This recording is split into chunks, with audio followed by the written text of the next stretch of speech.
सांसद सुरेश कश्यप ने शुक्रवार को सोलन में दिशा और जिला खनिज फाउंडेशन ट्रस्ट की महत्वपूर्ण समीक्षा बैठक की अध्यक्षता की। बैठक में केंद्र सरकार की विभिन्न विकास योजनाओं की प्रगति पर विस्तार से चर्चा की गई। सांसद कश्यप ने अधिकारियों को निर्देश दिए कि सभी परियोजनाओं को निर्धारित समय सीमा के भीतर पूरा किया जाए ताकि योजनाओं का लाभ जमीन पर रहने वाले आम लोगों तक प्रभावी रूप से पहुंच सके। उन्होंने PMGSY के तहत ग्रामीण सड़क निर्माण कार्यों की समीक्षा करते हुए बताया कि उनके संसदीय क्षेत्र में फेज 3 और फेज 4 के अंतर्गत 98 नई सड़कें स्वीकृत हो चुकी है।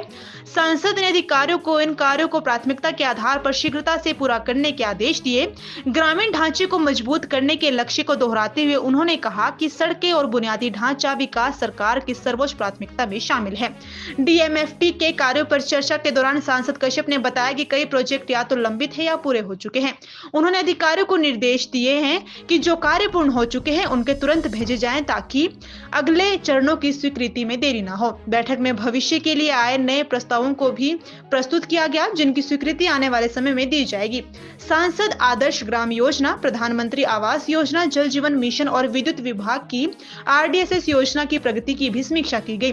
RDSS योजना के अंतर्गत कम वोल्टेज की समस्या, नए ट्रांसफार्मर लगाने और बिजली संबंधित अन्य मुद्दों पर अधिकारियों को उचित दिशा निर्देश दिए गए।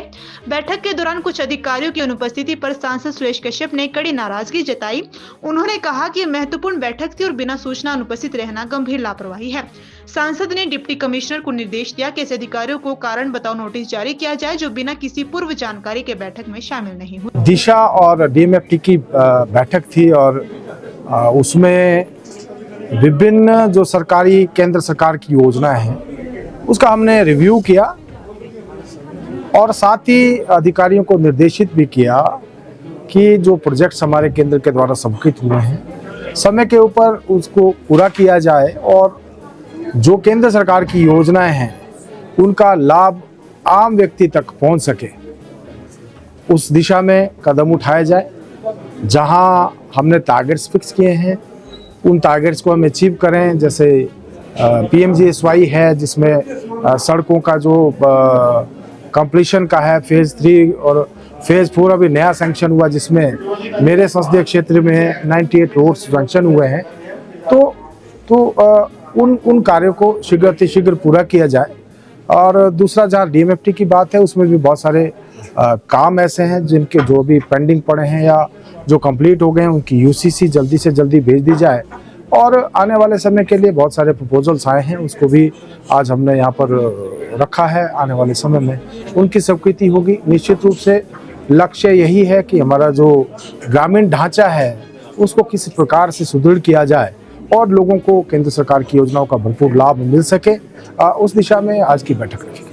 तो आज हमने अधिकारियों को निर्देशित किया है और जल्दी से जल्दी वो चाहे सांसद आदर्श ग्राम योजना जिसके कुछ काम अभी तक पेंडिंग पड़े हुए हैं उनको जल्दी से जल्दी पूरा करना, या फिर हमारे प्रधानमंत्री आवास योजना के घरों की बात है, या PMGSY की सड़कें हैं, या जल जीवन मिशन के काम हैं, या RDSS जो अभी इलेक्ट्रिसिटी डिपार्टमेंट का एक बहुत बड़ी स्कीम जहां जो भी विद्युत से संबंधित दिक्कतें हैं, नए ट्रांसफार्मर्स लगने हैं, कहीं लो वोल्टेज की समस्या है, उन सब को लेकर विस्तृत रूप से यहाँ पर जो अधिकारी इस मीटिंग को लेकर, क्योंकि बहुत इंपॉर्टेंट मीटिंग और इसमें भी अगर अधिकारी अपनी उपस्थिति दर्ज ना कराएं तो कहीं ना कहीं ये निश्चित ही चिंता का विषय है। और आज हमने डिप्टी कमिश्नर को कहा है कि जो अधिकारी नहीं आए उनको शो कॉज नोटिस दिया जाए जिन्होंने कोई इन्फॉर्मेशन नहीं दी, किस वजह से आज की बैठक को उन्होंने अटेंड